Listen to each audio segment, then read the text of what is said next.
हनुमान् श्रीपदो वायुपुत्रो रुद्रो नघोजरः अमृत्यवीरवीरश्च ग्रामवासो जनाश्रयः धनदो निर्गुणः शूरो वीरो निधिपतिर्मुनिः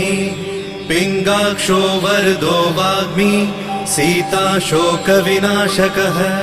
शिवः शर्वत्परो व्यक्तो व्यक्ताव्यक्तो धराधरः